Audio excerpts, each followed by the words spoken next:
Bienvenue dans votre chaîne YouTube MathPSW. Aujourd'hui, nous allons faire ensemble un exercice classique sur les nombres réels utilisant les racines cubiques. Donc, on nous demande de montrer que notre x défini par la racine cubique de 45 plus 29 racine de 2 plus la racine cubique de 45 moins 29 racine de 2 est un entier. Donc, pour ce faire, nous allons définir deux réels a et b. Donc, on va dire posons a qui est égal à la racine cubique de 45 plus 29 racine de 2 et b qui est égal à la racine cubique de 45 moins 29 racine de 2. Alors nous, on veut déterminer ou bien on veut montrer que x qui est égal à a plus b est un entier.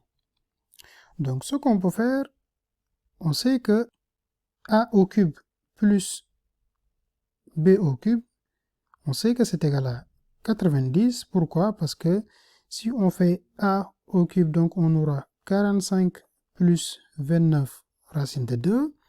Et b au cube, on aura 45 moins 29 racine de 2. Et la somme de ces deux-là nous donne 90.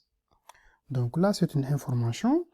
Une autre information qu'on peut tirer de ces deux réels qu'on a posés, on sait que le produit de a et b n'est rien d'autre que la racine cubique de 45 au carré moins 2 multiplié par 29 au carré, puisque c'est une identité remarquable, qui n'est rien d'autre que la racine cubique de 343, qui n'est rien d'autre que 7.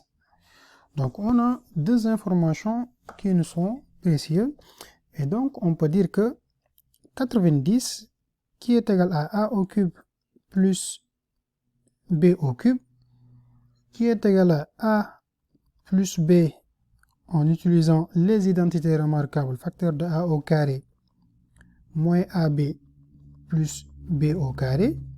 Donc là, ce qui est intéressant, c'est que nous avons retrouvé au fait le produit qu'on a défini en haut et la somme de a plus b qu'on a aussi défini.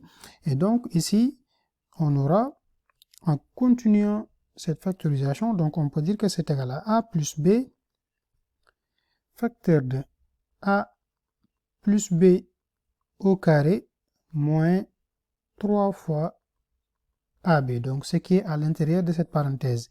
Et donc là, on retrouve le x qu'on a défini, et donc cet résultat nous donne x facteur de x au carré moins 3 fois, comme ab c'est égal à, le produit de a fois b c'est égal à 7, moins 3 fois 21. Parce que ici, nous avons x, là aussi on a x, et là on a 7 multiplié par 3. Donc ici, on peut dire que nous avons un polynôme.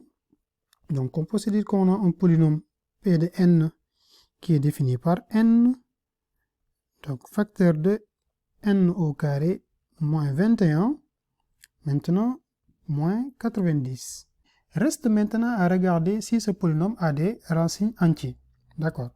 Or, on sait que donc ce polynôme-là, comme le n moins 21, donc le n moins 21 qu'on a, est négatif, donc cette valeur-là est négative pour tout n qui sera inférieur ou égal à 4.